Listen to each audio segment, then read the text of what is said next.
Bem, antes de passar para frente, pessoal, continuar falando do fluxo, já que uma das partes que envolve, né, ou que interfere no fluxo sanguíneo é a pressão, que a gente chama de pressão arterial, mais comumente, né? Vamos entender o que é esse raio de pressão arterial, né? Então, olha lá, pessoal, de maneira bem simples. O que é a pressão arterial? Pressão arterial é a força que o sangue vai exercer contra a parede das suas artérias. Tá? Então é a força que o sangue bate na parede das artérias, exerce, empurra a parede das suas artérias. E aí, se nós nos lembrarmos, a gente geralmente trata, né, dessas duas pressões aqui, ó, pressão arterial sistólica e a tal da pressão arterial diastólica. O que é cada uma delas, pessoal? Primeiro, o que é sístole? Vocês lembram? É a contração do coração. Então, quando o coração contrai, nós chamamos isso de sístole. Quando o coração está relaxando, né, enchendo de sangue para a próxima contração, nós chamamos isso de diástole. Então, eu tenho uma pressão, ou seja, uma força que vai ser exercida na parede do vaso sanguíneo, da artéria, quando o coração contrair. Então, quando o coração contrair, olha lá o nosso coração aqui, ó. Quando o coração contrair, ele vai jogar sangue contra a parede das artérias aqui. Vamos pegar a artéria aorta, por exemplo. Esse sangue vai exercer pressão contra a parede dessa artéria, vai empurrar a parede dessa artéria. E essa força que ele empurrou a parede da artéria foi feita quando? Quando ele contraiu. Então essa é a pressão arterial sistólica. É a força que o sangue exerce contra a parede da artéria durante a contração do coração. Normalmente é um valor próximo a 120 milímetros de mercúrio. Então está lá, ó, 120 milímetros de mercúrio, mais ou menos. Só que daí o que acontece? O coração entra em relaxamento. Quando ele relaxa, pessoal, esse sangue vai escoando, né? Esse sangue vai passando das artérias para as arteríolas, para os capilares. Então a pressão ali na artéria, por exemplo, vai caindo. O sangue está passando, então vai de 120 para 110, para 100, para 90, para 80, mais ou menos. Quando chega em 80, por que não baixa mais? Porque seu coração contrai de novo. Pum! Joga lá para 120.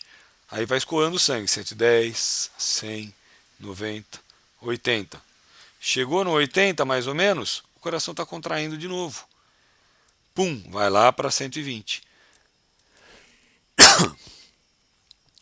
Então a nossa pressão arterial ela fica variando de mais ou menos 120 para 80. Contrai de novo, mais ou menos 120, vai baixando para até 80. Contrai de novo e assim sucessivamente. Vamos pensar no fluxo sanguíneo então agora em repouso. Então, primeiro, quanto nós temos de sangue no nosso corpo? Em média, lógico, depende do tamanho corporal do indivíduo, depende do estado de hidratação, mas em média 5 litros, tá bom? Esses 5 litros eu falo para vocês que vão estar circulando por minuto no seu corpo. Então, se a gente pegar um ponto fixo, né, pegar o coração, por exemplo, esses 5 litros de sangue vão dar a volta no seu corpo em 1 minuto. Então, vão estar passando aqui, ó, pelo coração passam 5 litros por minuto. Isso nós chamamos de débito cardíaco, ou seja, a quantidade de sangue que circula no seu corpo por minuto. Como é que a gente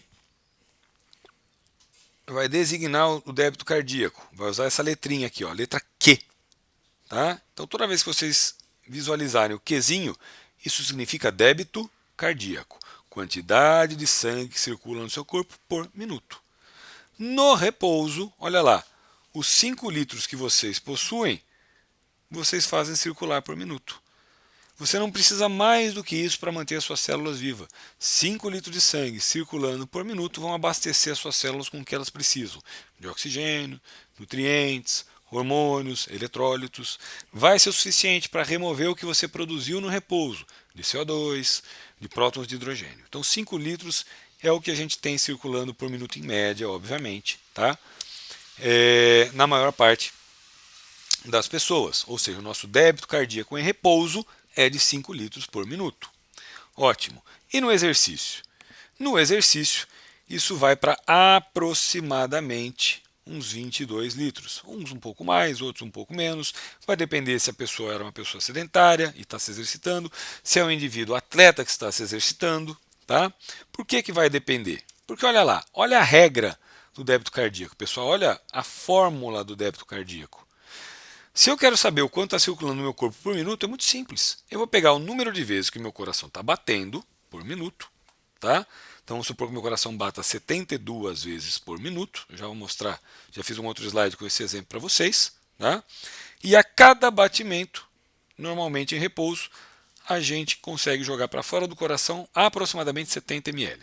Então 72 vezes batendo por minuto, jogando a cada batimento 70 ml para fora, vão dar os nossos aproximadamente 5 litros de sangue. Tudo bem? Bem simples. Então olha lá, fiz o slidezinho para vocês do débito cardíaco. Então está lá de novo a nossa regra, a nossa fórmula, débito cardíaco, quantidade de sangue que circula por minuto. É um produto da frequência cardíaca e do volume sistólico, ou seja, a quantidade de sangue que sai a cada sístole, a cada batimento cardíaco, tá? Volume sistólico. Em repouso, normalmente são 70 ml, durante o exercício máximo, normalmente 110 ml no indivíduo sedentário, tá bom? Então olha lá, como eu falei para vocês, a nossa formulazinha anterior aí. No repouso, o coração bateu 72 vezes por minuto, mais ou menos, jogou 70 ml para fora, 5 litros por minuto. No exercício máximo, pensando no indivíduo de 20 anos de idade aí, ó, 200 batimentos máximos por minuto, e a cada batimento no exercício, seu coração agora joga mais sangue para fora. Por quê? Existem alguns fatores. Vou falar para vocês um deles para ficar mais clara a explicação, depois a gente vai ver os outros. Força de contração, contratilidade. Durante o exercício, o coração contrai com mais força. Ele espreme o sangue com mais força. Então sai mais sangue a cada batimento. Então 200 batimentos por minuto, jogando 110 ml de sangue a cada batimento, vai dar um total de 22 litros. Mais do que 4 vezes o que ele supria durante o repouso. Ah, mas por que ele faz isso? Porque agora você precisa.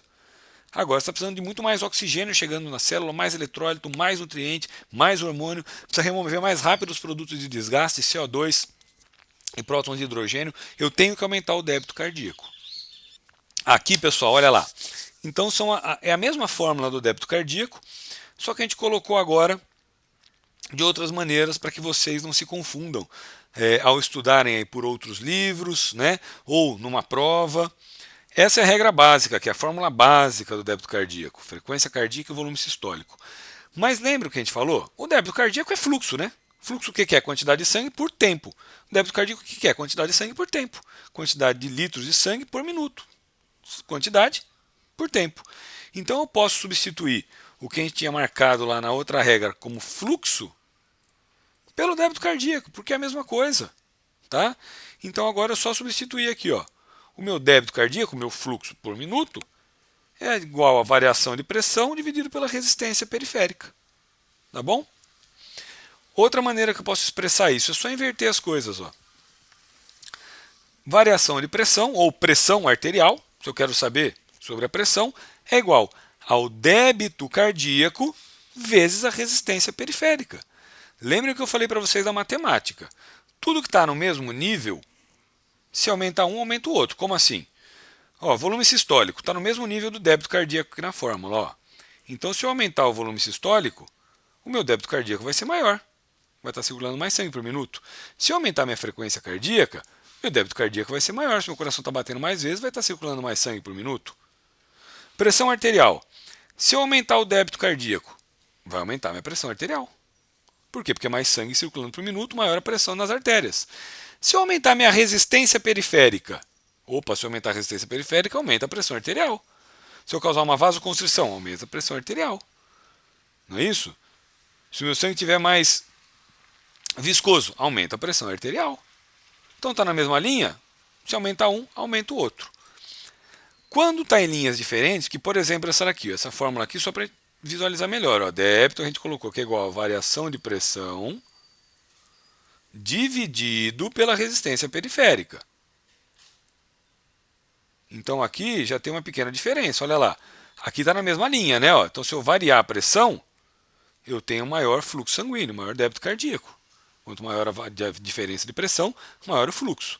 Só que a resistência periférica, se eu aumentar a resistência periférica, eu diminuo o fluxo sanguíneo. Se tiver mais dificuldade, vai diminuir o fluxo sanguíneo. O contrário também é verdadeiro, né? Se eu diminuir a resistência, Então meu sangue está menos viscoso, ou causei uma vasodilatação, isso diminui a resistência, aumenta o seu fluxo sanguíneo. Tá? Pessoal, então essa foi a função do sistema cardiovascular de maneira bem simples. Tá? Nossa próxima aula a gente vai falar sobre a regulação do sistema cardiovascular. Então quem é que regula a frequência cardíaca? Quem é que regula o volume sistólico? Né? Quem é que mantém o meu batimento cardíaco? Então tudo isso a gente vai ver na próxima aula. Beijão para todos.